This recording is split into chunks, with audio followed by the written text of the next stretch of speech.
Bed کے کنارے ریحان سکندر کے ساتھ بیٹھتے ہوئے بولی، نہیں دادی سائیں، کیا کر رہی ہیں آپ کیوں معافی مانگ رہی ہیں؟ غلطی آپ کی نہیں میری اپنی ہے، مجھے اسے چھوڑ کر جانا ہی نہیں چاہیے تھا، میں تو اس کو ٹھیک دیکھ کر فوراً مطمئن تھا اس لیے چلا گیا، اگر مجھے پتا ہوتا کہ میرے جانے کے بعد ایسا کچھ ہو جائے گا تو میں کبھی بھی نہ جاتا۔ ریحان سکندر افسردگی سے بولا۔ اس وقت جو حال اس کے دل کا تھا یہ وہی جانتا تھا۔ رضا حسن ایک جانے مانے بزنس مین تھے۔ رضا حسن کی شادی ان کی والدہ کی مرضی سے ان کے خاندان میں ہوئی تھی، جہاں بیگم ایک اچھی شریک حیات ثابت ہوئی تھی۔ ان کی 3 اولادیں تھیں۔ بڑی شاہدہ انور، جن کی شادی ان کی مرضی سے ان کے یونیورسٹی فیلو انور حمید سے ہوئی تھی۔ ان کی ایک بیٹی اور ایک بیٹا تھا، شہباز انور اور شبانہ انور۔ شہباز نے میٹرک کے بعد سے ہی اسکول چھوڑ دیا تھا۔ پہل دوستوں کے ساتھ گھومتا پھرتا رہا اور آج کل انور صاحب کی بہت زیادہ ڈانٹ ڈپٹ کے بعد ان کے ساتھ دکان پر بیٹھتا تھا۔ انور صاحب کی بڑی اسٹیشنری کی دکان تھی۔ شبانہ یونیورسٹی کے 3rd ایئر میں تھی۔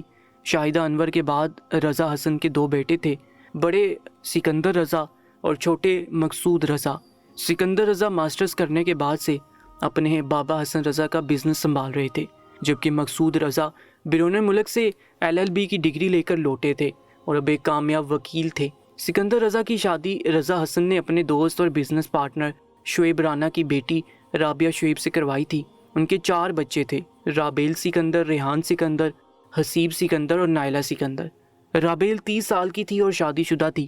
رابیل کی شادی رابعہ بیگم نے اپنے میکے میں اپنے بانجے سے کروائی تھی۔ ریحان سکندر 25 سال کا تھا۔ پڑھائی مکمل کرنے کے بعد اس نے 1.5 سال اپنے بابا کی کمپنی کو دیا تھا، لیکن اس میں اس کا انٹرسٹ نہیں تھا۔ وہ فوج میں جانا چاہتا تھا۔ فوج میں تو اس کی سلیکشن نہ ہوئی، البتہ CSS کا امتحان پاس کرنے کے بعد اسے اس علاقے کا DSP بنا دیا گیا۔ یہ اس کا جنون تھا۔ وہ شروع سے اپنے ملک کے کام آنا چاہتا تھا۔ اس سے چھوٹا تھا 23 سالہ حسیب سکندر، جو سکندر رضا کے ساتھ ان کا کاروبار سنبھال رہا تھا۔ اس سے چھوٹی نائلہ سکندر جو 22 سال کی تھی اور یونیورسٹی کے 4th ایئر میں تھی۔ نائلہ ایگریکلچر سائنس پڑھ رہی تھی۔ مقصود رضا کی شادی جہاں بیگم کی بھتیجی آسیہ بیگم سے ہوئی تھی، شادی کے کئی سال گزر جانے کے بعد بھی انہیں کوئی اولاد نہیں ہوئی تھی۔ عمل کی پیدائش ان کی شادی کے 12 سال بعد ہوئی تھی۔ عمل سکندر ابھی محض 17 سال کی تھی اور FSC کی اسٹوڈنٹ تھی۔ 7 سال پہلے رابیل کی شادی کے موقع پر رضا حسن نے عمل اور ریحان سکندر کا نکاح کروا دیا تھا۔ رابیل کا نکاح ہونے سے کچھ ہی دیر بعد کی بات تھی جب رضا حسن نے سب گھر والوں کو مخاطب کیا اور کہنے لگے، میں نے ایک اہم فیصلہ کیا ہے، امید کرتا ہوں کہ تم میں سے کسی کو بھی میرے فیصلے سے اعتراض نہیں ہوگا، اگر ہوتا بھی ہے تو بھی مجھے کوئی پرواہ نہیں، میں فیصلہ کر چکا ہوں۔ رضا حسن کو یوں سنجیدہ دیکھ سبھی سوچ میں پڑ گئے تھے کہ آخر ایسی بھی کیا بات ہے۔ بابا جان کھل کر کہیے، آپ کیا کہنا چاہتے ہیں؟ سکندر رضا نے پہل کی تھی، وہ سامنے دیکھو عمل اور ریحان کو، رضا حسن نے کہتے ساتھ انگلی کا اشارہ کیا تھا۔ سب نے ان کی انگلی کے اشارے کے تعاقب میں دیکھا جہاں ریحان سکندر عمل کے سامنے گھٹنوں کے بل بیٹھا اسے اپنے ہاتھوں سے پھولوں کے گجرے پہنا رہا تھا۔ اس کے بعد اس نے اٹھ کر اس کا دوپٹہ پکڑا تھا اور اسے اچھے سے عمل کے سر پر سیٹ کیا تھا۔ سب ان دونوں کو دیکھے جا رہے تھے جب رضا حسن کی آواز گونجی، میں چاہتا ہوں کہ ریحان اور عمل کا نکاح کر دیا جائے۔ رضا حسن کی بات سن کر سب نے حیرت سے مڑ کر انہیں دیکھا تھا۔ یہ آپ کیا کہہ رہے ہیں؟ مقصود رضا بولے۔ کیوں برخودار اونچا سنتے ہو کیا؟ رضا حسن نے مقصود رضا کے سوال کے جواب کی بجائے الٹا انہی سے سوال پوچھ لیا تھا۔ نہیں بابا، میرا وہ مطلب نہیں تھا، میں تو یہ کہنا چاہ رہا تھا کہ ان دونوں کی عمر میں بہت فرق ہے، وہ دونوں ساتھ کیسے؟ مقصود رضا بابا کے تیور دیکھتے بات ادھوری چھوڑ دی تھی۔ کوئی فرق نہیں ہے۔ اب کیا تم عمل کو اس کی پیدائش والے دن پیدا ہونے والے کے ساتھ بیاہ ہوگے؟ 8 سال کوئی بڑا فرق نہیں ہوتا، عموماً اتنا ہی فرق ہوتا ہے، اور جہاں تک بات ہے ایک ساتھ رہنے کی تو وہ تم سامنے دیکھ سکتے ہو۔ یہ صرف آج ہی کی بات نہیں ہے، ریحان ہمیشہ سے یوں ہی عمل کا خیال رکھتا ہے۔ عمل کے لیے ریحان سکندر سے بڑھ کر بہترین محافظ اور بہترین ساتھی اور کوئی بھی نہیں ہو سکتا، اس لیے میں نے یہ فیصلہ کیا ہے عمل تم سب کے سامنے ہے، اس میں میرے ساتھ ساتھ گھر کے ہر فرد کی جان بستی ہے، میں اسے خود سے دور کسی صورت نہیں کر سکتا۔ رضا حسن نے نظریں مسلسل ریحان اور عمل کی طرف کی رکھی ہوئی تھی۔ ان کی بات سے سب نے اکتفا کیا تھا۔ واقعی اس بات میں کوئی شک نہیں ہے کہ عمل گھر بھر کی لاڈلی تھی، چھوٹی ہونے کی وجہ سے سب سے زیادہ لاڈ بھی اسی کے اٹھائے جاتے تھے۔ سب نے اپنی اپنی رضامندی دے دی تھی۔ کچھ ہی دیر میں باہر بھی ریحان اور عمل کے نکاح کی اناؤنسمنٹ کر دی گئی تھی۔ بابا اب ایسا کیسے کر سکتے ہیں؟ شاہدہ انور کو جیسے ہی عمل اور ریحان کے نکاح کی خبر ملی وہ تنفن کرتی رضا حسن کے پاس آئی تھی۔ انہیں یہ بات سخت ناگوار گزری تھی۔ کیا ہو گیا شاہدہ؟ اب میں نے کیا کر دیا؟ رضا حسن شاہدہ انور سے پوچھنے لگے۔ شاہدہ انور شروع سے ہی ناشکری عورت تھی، کسی دوسرے کی خوشی ان سے کبھی ہضم نہ ہوئی تھی، ان کی زبان پر ہمیشہ ہی شکوے شکایات رہتے۔ ابھی بھی رضا حسن کو یہی لگا کہ وہ ایسی کسی بات کا ذکر کر رہی ہوں گی۔ آپ امل اور ریحان کا نکاح کیسے کرا سکتے ہیں؟ شاہدہ انور برہمی سے بولی۔ کیوں بھائی، کیوں نہیں کرا سکتا؟ میں اس گھر کا سرپرست ہوں، تم سب کا بڑا ہوں، اس میں اتنا حیران ہونے والی کون سی بات ہے؟ تمہیں تو باہر جا کر بنگڑا ڈالنا چاہیے، تمہارے بھتیجے اور بھتیجی کا نکاح ہو رہا ہے۔ رضا حسن صاحب نے خوشکن لہجے میں کہا تھا۔ بنگڑا تو تب ڈالتی بابا جب مجھے کوئی خوشی ہوتی، جب مجھے کوئی خوشی نہیں ہے تو میں کیوں بنگڑا ڈالوں؟ میرا تو دل کر رہا ہے کہ چیخ چیخ کر روؤں، بینڈ ڈالوں۔ شاہدہ انور کہتے ساتھ ہی بینڈ کرنے لگی تھی۔ شاہدہ یہ کیا کر رہی ہے؟ شادی والا گھر ہے، پاگل واگل تو نہیں ہوگی کہیں؟ کچھ عقل کو ہاتھ مار، کس چیز کے بینڈ ڈال رہی ہے؟ اب کی مرتبہ جہاں بیگم آگے آئی تھی، وہ دونوں میاں بیوی حیرانگی سے اپنی بیٹی کو دیکھ رہے تھے۔ انہیں اپنی بیٹی کا یہ رویہ سمجھ نہ آیا تھا۔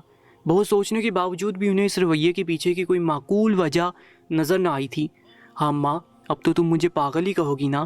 ارے پہلے دودھ میں سے مکھی کی طرح نکال باہر کیا اور اب پاگل بھی کہہ رہی ہو؟ شاہدہ انور اب باقاعدہ رونے لگی تھی۔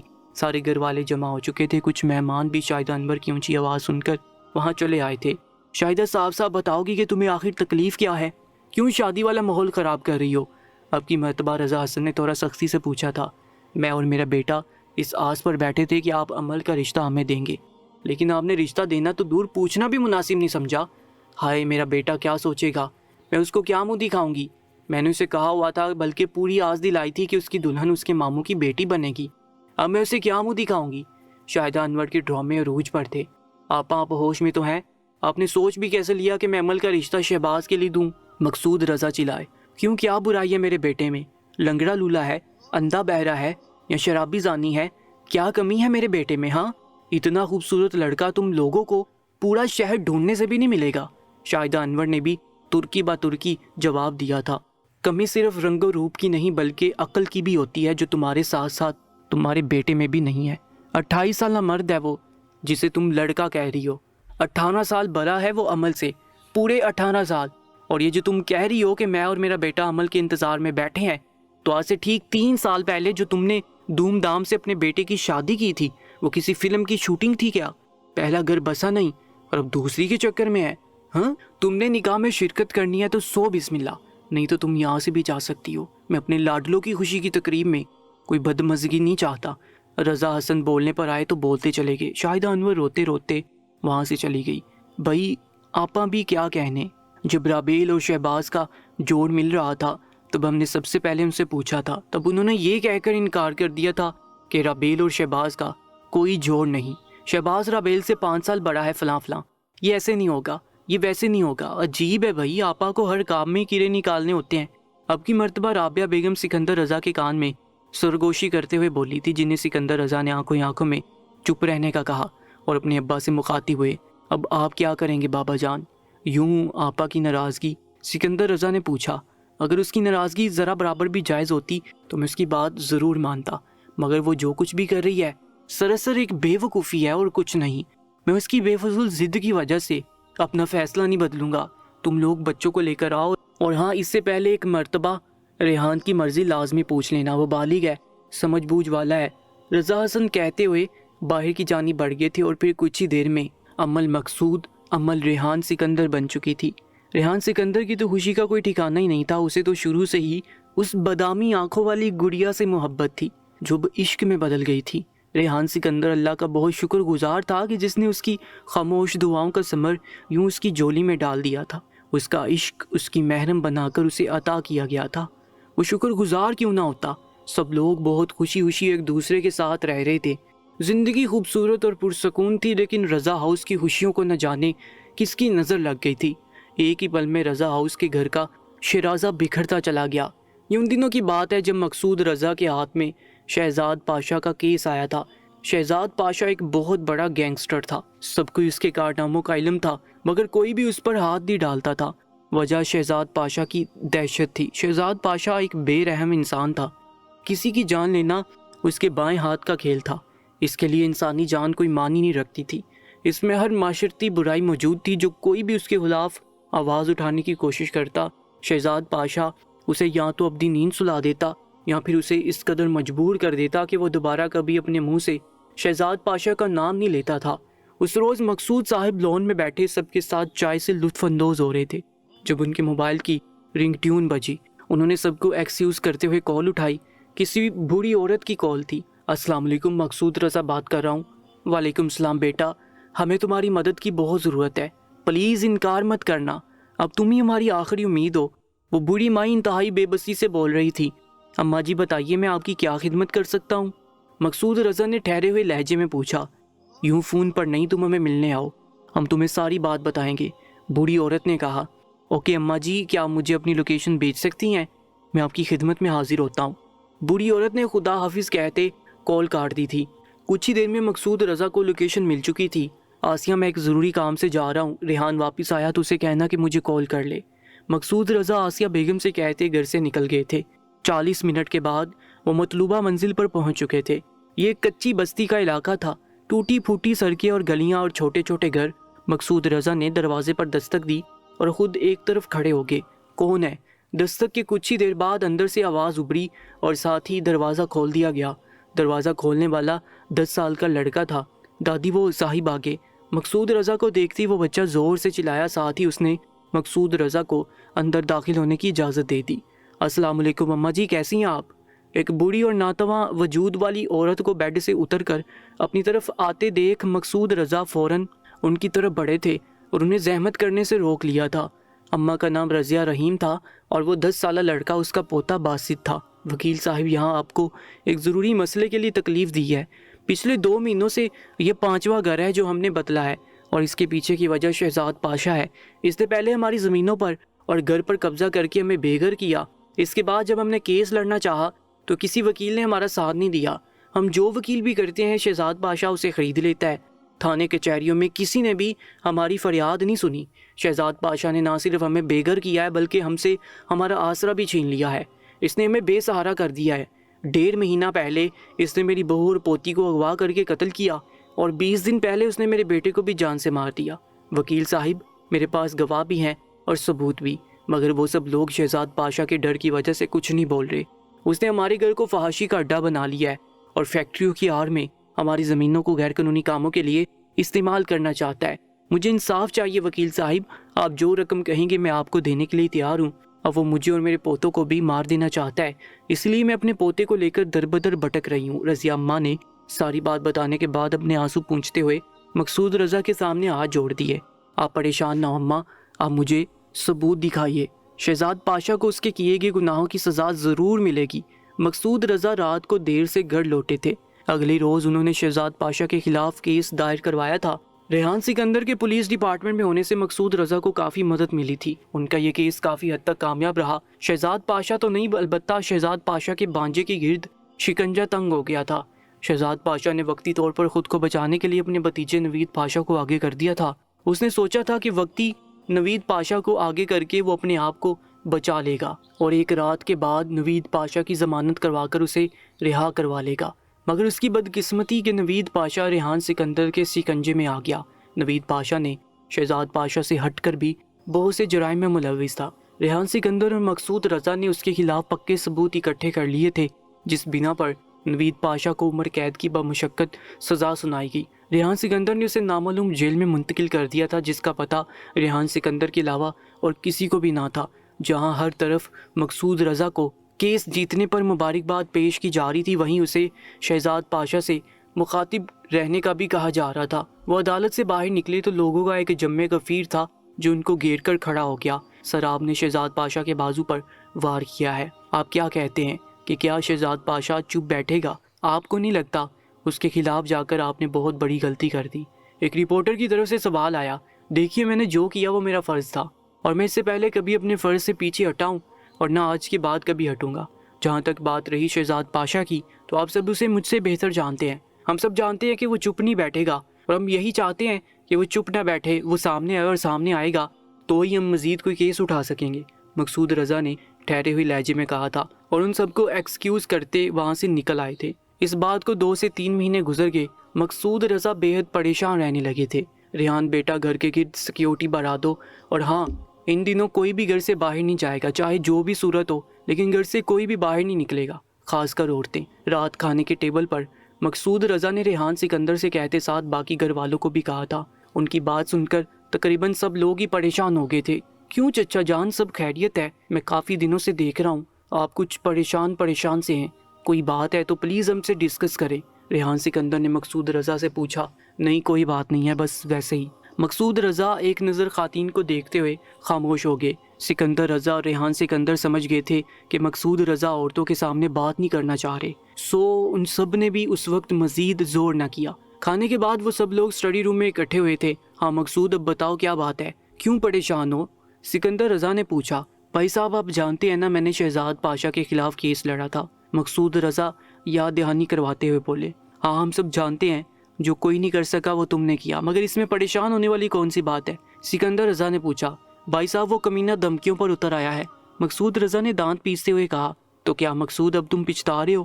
سکندر رضا نے مقصود رضا کو گہری نظروں سے دیکھتے ہوئے پوچھا۔ بات پچھتانے کی نہیں ہے بھائی صاحب، میں اس کی دھمکیوں سے ڈرنے والا نہیں ہوں۔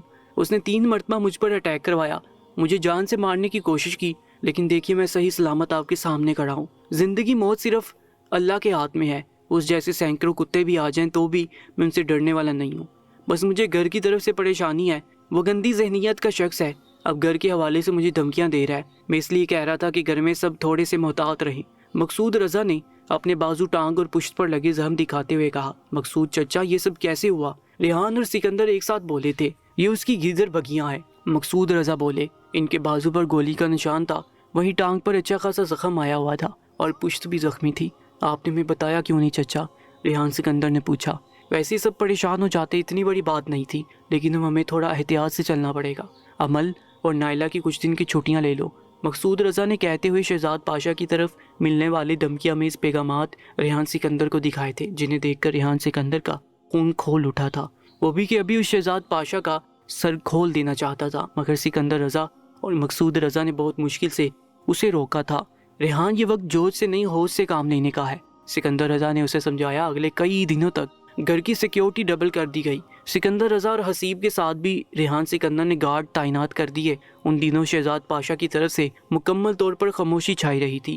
بابا میرا پیپر ہے، مجھے کل ہر حال میں کالج جانا ہے، آپ لوگوں نے یہ سب کیوں کیا ہوا ہے؟ میں گھر میں رہ کر بور ہو گئی ہوں، اماں نے منہ بسورتے ہوئے سکندر رضا کو کہا تھا۔ ٹھیک ہے میری جان، میں تمہیں اپنے ساتھ لے جاؤں گا، پھر واپسی پر جہاں جہاں میری بیٹی چاہے گی میں اسے گھمانے لے جاؤں گا، مقصود رضا نے شفقت بڑے لہجے میں کہا۔ اگلے روز وہ عمل کو لیے اس کے کالج چلے گئے تھے۔ جب تک عمل پیپر کرتی رہی، مقصود رضا وہیں اس کے کالج میں ہی رہے۔ پیپر ختم کرنے کے بعد مقصود رضا عمل کو اپنے ساتھ لے کر اسے 2-3 جگہوں پر گھمانے لے گئے تھے۔ عصر کے وقت دونوں باپ بیٹی کی واپسی ہوئی تھی۔ ابھی وہ گھر سے کچھ فاصلے پر ہی تھے کہ تبھی انہیں شہباز مل گیا۔ السلام علیکم مامو جان، کیسے ہیں آپ؟ شہباز نے نظریں عمل پر جمائے مقصود رضا سے پوچھا۔ اللہ کا شکر، تم کیسے ہو آپا؟ اور انور بھائی صاحب کیسے ہیں؟ مقصود رضا نے اس سے پوچھا۔ جی اللہ کا شکر ہے، سب ٹھیک ہے، شہباز نے جواب دیا۔ اور یہاں کیا کر رہے ہو؟ مقصود رضا نے پوچھا۔ کچھ نہیں ماموں، وہ آج اماں نے گھر پر آپ سب کی دعوت رکھی تھی، باقی سب تو پہنچ گئے تھے، صرف آپ اور اماں ہی رہ گئے تھے، اس لیے اماں نے مجھے بھیجا کہ جا کر دیکھ آؤں، اگر آپ دونوں آگے ہوں تو آپ کو اپنے ساتھ لے آؤں، شہباز نے بات بناتے ہوئے کہا تھا۔ باقی سب تو ٹھیک ہے بھائی، پر یہ دعوت کس خوشی میں ہے؟ چلو آپ بیٹھو گاڑی میں، ساتھ ہی چلتے ہیں، مقصود رضا نے اسے پوچھتے ہوئے ساتھ ہی ساتھ گاڑی کا دروازہ کھولتے اسے بیٹھنے کی دعوت دے چکے تھے۔ وہ شبانہ کا رشتہ پکا ہو گیا ہے نا، بس اسی خوشی میں اماں نے کہا کہ سب کی دعوت کر لی جائے، شہباز موبائل پر کسی کو ٹیکسٹ کرتے ہوئے کہنے لگا۔ مقصود رضا نے گاڑی شاہدہ انور کے گھر کی طرف موڑ دی تھی۔ اس دوران وہ اور شہباز آپس میں چھوٹی موٹی باتیں کرتے رہے تھے، جبکہ عمل پورے راستے خاموش رہی تھی۔ ایک موڑ پر آتے شہباز نے مقصود رضا سے کہا کہ اس طرف روڈ بلاک ہے، اس لیے آپ گاڑی اس طرف موڑ لیں۔ مقصود رضا نے ایسا ہی کیا، لیکن ابھی گاڑی کچھ ہی دور گئی تھی کہ تبھی ایک دم سے ان کی گاڑی کو چاروں طرف سے گھیر لیا گیا اور فائرنگ کھول دی گئی۔ مقصود رضا موقع پر ہی جاں بحق ہو گئے، جبکہ عمل اور شہباز کو وہ لوگ اپنی گاڑیوں میں ڈال کر نہ جانے کہاں لے گئے تھے۔ رات کے 8 بج چکے تھے، لیکن ابھی تک نہ تو شہباز واپس آیا تھا اور نہ ہی عمل اور مقصود رضا کا کوئی اتا پتا تھا۔ رضا ہاؤس کے مکینوں کو اب بے چینی سی ہونے لگی تھی، ان تینوں کے نمبر بند مل رہے تھے۔ ریحان پتہ کرو ان کا، مجھے اب پریشانی ہو رہی ہے۔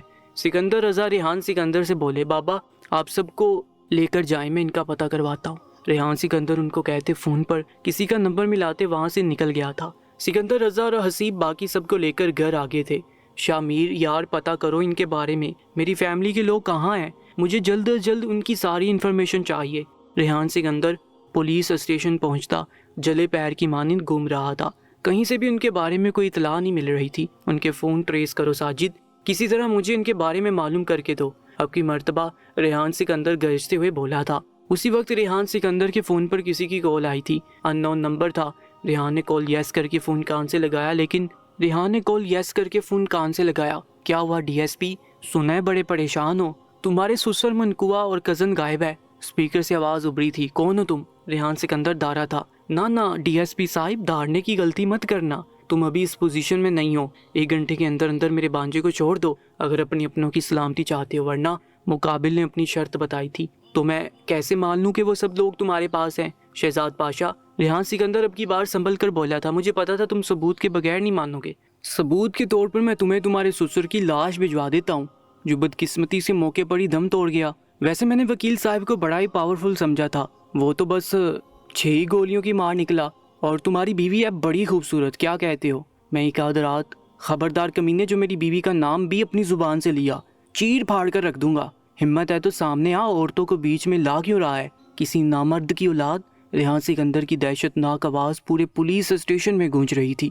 ایک پل کو تو شہزاد پاشا کی ریڑھ کی ہڈی میں بھی سنسناہٹ ہوئی۔ ریحان سکندر کے دماغ میں فوراً سے پہلے ایک منصوبہ آیا تھا۔ اس نے شہزاد پاشا کو اپنے ساتھ مزید باتوں میں لگائے رکھا اور اس سے پوچھا کہ وہ نوید پاشا کو لے کر کہاں آئے۔ اس نے نوید پاشا کی کال ٹریس کروا کر اس کے ٹھکانے کا معلوم کر لیا تھا۔ اس نے اپنے خاص ساتھیوں کی ٹیم بنائی اور اس کا سرا شاہ میر کے ہاتھ میں دیا۔ شاہ میر نہ صرف اس کا دوست تھا بلکہ اس کا ماتحت بھی تھا۔ اس نے شاہ میر کو کہا کہ وہ نوید کو لے کر شہزاد پاشا کی بتائی ہوئی جگہ پر جائے اور پھر نوید کو شوٹ کر دے۔ سامنے یہی شو کروانا تھا کہ نوید پاشا بھاگتے ہوئے مارا گیا۔ خود ریحان سکندر شہزاد پاشا کی لوکیشن پر گیا تھا اور وہاں جو اس نے دیکھا وہ ناقابل یقین تھا۔ عمل کی چیخوں کی آواز نے اسے اندر تک ہلا کر رکھ دیا تھا۔ عمل کو ایک ایسی جگہ قید کیا گیا تھا جہاں اس کے جیسی اور بھی بہت سی لڑکیاں تھیں جنہیں شہزاد پاشا اور اس کے ساتھی اپنی درندگی کا نشانہ بناتے تھے۔ اسی کمرے میں وہیں سب لڑکیوں کے سامنے ان کی عزتوں کو لوٹا جاتا تھا۔ عمل پچھلے 3 گھنٹے سے یہاں تھی۔ اسے ایک تو مقصود رضا کی موت کا صدمہ تھا، اوپر سے یہ سب دیکھ کر عمل شدید مینٹلی ڈسٹرب ہوئی تھی۔ وہ مسلسل چیخے جا رہی تھی جب تنگ آ کر ایک آدمی اس کی جانب بڑھا۔ اس نے عمل کے چہرے پر لاتعداد تھپڑ برسا ڈالے اور پھر اس کی قمیض آستینوں سے کھینچ کر باہر دی۔ عمل مسلسل اپنا آپ اس سے چھڑوا رہی تھی۔ تبھی ریحان سکندر دروازہ توڑ کر وہاں داخل ہوا۔ اندر کا منظر اس نے دیکھا، ایک پل کے لیے اس کو ایسا لگا کہ وہ یہیں سے پلٹ جائے۔ شرم سے اس کا سر جھک گیا تھا۔ اندر 10 سے 12 لڑکیاں تقریباً نیم برہنہ حالت میں پڑی ہوئی تھیں، لیکن ابھی ریحان سکندر کو اپنی عزت کا بھی بچانا تھا۔ اگر وہ یہیں سے پلٹ جاتا تو اس کی عزت کا بھی یہی حال ہوتا۔ ریحان سکندر نے اپنی جھکی ہوئی نظریں زور سے میچ لیں اور بند آنکھوں سے اپنی عزت کو بچانے کے لیے آگے بڑھا۔ وہ دنیا کا شاید واحد شخص تھا جو اپنی عزت بچانے کے لیے اس چیز کا خیال رکھ رہا تھا کہ اس کی نظر کسی اور کی عزت پر نہ پڑے۔ وہ کسی کی عصمت کو یوں اس حال میں نہیں دیکھ سکتا تھا۔ کچھ ہی دیر میں وہ بند آنکھوں سے اس آدمی کا کباڑا کر چکا تھا۔ جیب سے فون نکالتے اس نے ذرا سی نگاہ کھولی تھی۔ اس کے سامنے دیوار تھی۔ اس نے نمبر ملاتے لیڈی آفیسرز کو اندر آ کر سب کچھ کلیئر کرنے کا کہا۔ تھوڑی دیر میں اسے اوکے کا سائن مل چکا تھا۔ اس نے جو ہی آنکھیں کھولیں اس کی نظر عمل پر پڑی تھی جس نے ٹوٹا ہوا کانچ اٹھا کر اپنے پیٹ میں گھسا دیا تھا۔ ریحان سکندر کو اپنی سانسیں رکتی ہوئی محسوس ہوئی تھیں۔ اس صدمے میں عمل کی جان اور عزت تو بچ گئی تھی مگر عمل اپنی ذہنی حالت کھو چکی تھی۔ وہ ایک نفسیاتی مریضہ بن چکی تھی جو کسی کو دیکھتے ہی چلانا شروع کر دیتی اور اپنے آپ کو نقصان پہنچا لیتی۔ رضا ہاؤس پر تو جیسے قیامت آ کر گزر گئی تھی۔ ایک تو مقصود رضا کی موت، اوپر سے عمل کی یہ حالت۔ وہ کچھ بھی نہیں بتا پا رہی تھی کہ اس روز دراصل ہوا کیا تھا۔ شہباز کا کہنا تھا کہ کچھ لوگوں نے گاڑی پر فائرنگ کی اور پھر انہیں بے ہوش کر دیا۔ اس کے آگے کا وہ کچھ نہیں جانتا تھا۔ ریحان نے شہزاد پاشا کو گرفتار کرنے کی بہت کوشش کی لیکن اس کے خلاف نہ کوئی ثبوت ملا اور نہ کوئی گواہ۔ تیسری روز مقصود رضا کی موت کو چور ڈکیتی کی واردات قرار دیتے ہوئے اس کیس کو بند کر دیا گیا۔ 6 مہینے میں ریحان سکندر نے کافی حد تک عمل کو اپنے ساتھ کا عادی کر لیا تھا، لیکن اب پھر سے اسے اسی حالت میں دیکھ کر وہ بہت دکھی ہوا تھا۔ السلام علیکم ڈاکٹر، امید ہے کہ میں نے آپ کو ڈسٹرب نہیں کیا ہوگا۔ رات 10 بجے کا وقت تھا جب کچھ سوچ کر ریحان سکندر نے عمل کی ڈاکٹر کو کال ملائی۔ جی ریحان صاحب بولیے، سب خیریت ہے؟ عمل کیسی ہے؟ ڈاکٹر نے پوچھا۔ آپ جانتی ہیں وہ ٹھیک نہیں ہے ڈاکٹر، 6 ماہ گزر چکے ہیں، وہ ابھی تک وہیں ہے۔ مجھے بتائیں کچھ تو حل ہوگا اس کا، کچھ تو ایسا ہوگا جس سے وہ اس ٹراما سے نکل آئے۔ ریحان سکندر نے یہ بات کہتے ہوئے خود کو بہت بے بس محسوس کیا تھا۔ ریحان سکندر اس میں ایک ہی مدد اور ایک ہی طریقہ ہو سکتا ہے کہ وہ لوگ جو اس وقت عمل کے ساتھ تھے، وہ لوگ اگر عمل کے سامنے آ کر اسے کچھ یاد کرانے کی کوشش کریں تو ہو سکتا ہے کہ عمل کو کچھ یاد آ جائے۔ مگر عمل کے فادر تو ایٹ دا اسپوٹ ڈیڈ ہو گئے تھے۔ ڈاکٹر نے پہلے پروفیشنل انداز میں کہتے آخر میں افسردگی سے کہا تھا۔ ریحان سکندر نے انہیں الوداعیہ کلمات کہتے ہوئے کال کاٹ دی۔ چچا جان، کاش آپ اتنی جلدی نہ گئے ہوتے، ریحان سکندر نے دل میں سوچا تھا۔ اگلی پل اس کے ذہن میں ایک جماکہ ہوا، شہباز بھائی، وہ بھی تو اس دن ان کے ساتھ تھے، مجھے پہلے یہ خیال کیوں نہ آیا؟ اگلی روز ہی ریحان سکندر نے شہباز کو اپنے گھر بلایا۔ ان 6 ماہ میں شہباز اور عمل کا ایک مرتبہ بھی سامنا نہیں ہوا تھا، لیکن آج ریحان سکندر ان کا سامنا کروانے والا تھا۔ آؤ عمل، یہاں آؤ، دیکھو شہباز بھائی تم سے ملنے آئے ہیں۔ ریحان سکندر جو ہی عمل کو شہباز کے سامنے لایا، شہباز کو دیکھتی عمل پینک ہونے لگی۔ نہیں شہباز بھائی چھوڑیں اسے، ایسا نہ کریں۔ عمل اپنی آنکھیں بند کر کے کانوں پر ہاتھ رکھے مسلسل چلا رہی تھی۔ عمل کیا ہوا ہے؟ مجھے بتاؤ، بتاؤ چچا کو کس نے مارا؟ بتاؤ عمل، کون تھے وہ لوگ؟ کس نے کیا یہ سب؟ ریحان مسلسل عمل پر جھکا اسے پوچھ رہا تھا۔ یکدم ہی عمل نے خود کو ریحان کی گرفت سے چھڑوایا اور جا کر شہباز کا گریبان پکڑ لیا۔ کیا بگاڑا تھا میرے بابا نے تمہارا؟ کیوں کیا تم نے ایسا؟ کچھ تو خیال کر لیتے، وہ تمہارے ماموں تھے۔ عمل چیختے ہوئے اس کے چہرے پر تھپڑوں کی برسات کر چکی تھی۔ عمل کیا کر رہی ہو؟ چھوڑو اسے کیوں مار رہی ہو؟ چیخو پکار سن کر سب وہاں اکٹھے ہو چکے تھے۔ ریحان عمل سے پوچھنے لگا، ارے اسی نے ہی تو سب کیا ہے، یہ اسی کی سازش تھی، اس نے شہزاد پاشا کے ساتھ مل کر منصوبہ بنایا تھا اس کے بانجے کو چھڑوانے کے لیے۔ یہ جان بوجھ کر ہمیں اس راستے لے کر گیا جہاں شہزاد پاشا راستہ گھیرے کھڑا تھا۔ صرف یہی نہیں، اس شخص نے وہاں لڑکیوں کی عزت لوٹی، اس نے میرے ساتھ بھی بدتمیزی کرنے کی کوشش کی۔ زور زور سے بولتے ہوئے عمل کا سانس پھول چکا تھا، وہ کھانسنے لگی تھی۔ جب سب اس کی طرف متوجہ ہوئے، موقع کا فائدہ اٹھا کر شہباز نے بھاگنا چاہا تھا، مگر حسیب نے پکڑ لیا۔ عمل نے سارا بیان ریکارڈ کرا دیا تھا۔ ریحان سکندر نے دوبارہ کیس اوپن کروایا۔ شہباز کی جیسی جیل میں مہمان نوازی ہوئی، اس نے سب سچ اگل دیا۔ اس کے کہنے پر شہزاد پاشا کو گرفتار کر لیا گیا۔ شہباز نے اس کے خلاف گواہی بھی دی۔ شہزاد پاشا کو پھانسی کی سزا دی گئی، جبکہ شہباز کو بھی 15 سال قید کی سزا سنائی گئی۔ شکریہ، عمل نے کافی کا کپ لے کر ریحان سکندر کو تھماتے ہوئے کہا۔ کس لیے؟ ریحان سکندر نے کافی کا سپ لیتے ہوئے پوچھا۔ آپ نے مجھے سنبھالا، میری کیئر کی، اس سب کے باوجود بھی مجھ سے محبت کی۔ مما نے بتایا مجھے کیسے آپ نے راتوں کو جاگ جاگ کر میرا خیال رکھا۔ آپ کا مجھ پر بہت بڑا احسان ہے۔ عمل نم لہجے میں بولی۔ لسن عمل، میں نے جو کیا وہ میرا فرض تھا۔ تم صرف میری چچا زادی نہیں بلکہ میری منکوہا بھی ہو۔ میں نے کوئی احسان نہیں کیا بلکہ اپنا فرض نبھایا ہے۔ آپ مجھ سے تنگ نہیں ہوئے کبھی؟ تنگ کیوں ہوتا؟ تم میری محبت، میرا عشق تھی۔ اپنی محبت سے بھلا کوئی کیسے تنگ ہو سکتا ہے؟ ریحان سکندر کے خوبصورت اظہار پر عمل کی پلکیں لرز اٹھیں۔ حیا کے بار سے وہ ایک دم اپنی نظریں جھکا گئی۔ ریحان سکندر نے کافی کا کپ ایک طرف رکھتے اسے اپنی طرف کھینچا تھا، وہ کسی کٹی ڈال کی طرح اس کے سینے سے آن لگی تھی۔ میں نے تو اپنے فرائض پورے کیے ہیں، مگر تم اس معاملے میں بڑی لاپرواہ ہو۔ اس کی پیشانی چومتے ریحان سکندر نے مصنوعی ناراضگی سے کہا، میں کہاں لاپرواہ ہوں؟ آپ کے سارے کام میں ہی کر رہی ہوں۔ بتائیں کون سا فرض مجھ سے رہ گیا ہے؟ میں ابھی کے ابھی وہ بھی پورا کر دیتی ہوں۔ عمل روانگی سے بولتی جا رہی تھی، لیکن جب ریحان سکندر کو مانی خیز نظروں سے اپنی جانب دیکھتے ہوئے پایا تو اس کی چلتی زبان کو ایک دم بریک لگی۔ بہت اہم فرض رہ گیا ہے بیگم، مگر آپ کا یوں شرمانہ دیکھ کر لگ رہا ہے جیسے آپ سب سمجھ گئی ہوں۔ ریحان سکندر نے اسے سرخ پڑتے دیکھ مزید چھیڑا تھا۔ عمل مارے شرم کے اس کے سینے میں منہ چھپا گئی۔ ریحان سکندر کا زندگی سے بھرپور قہقہا گونجا تھا۔ اس نے کسی متاع جان کی طرح عمل کو خود میں سمیٹ لیا تھا۔ جن دوستوں نے ہماری آج کی اس کہانی کو مکمل دیکھا ہے وہ کامنٹ میں اپنا نام ضرور لکھیے گا۔ انشاءاللہ ملاقات ہوگی ایک نئی کہانی کے ساتھ، تب تک کے لیے اللہ نگہبان۔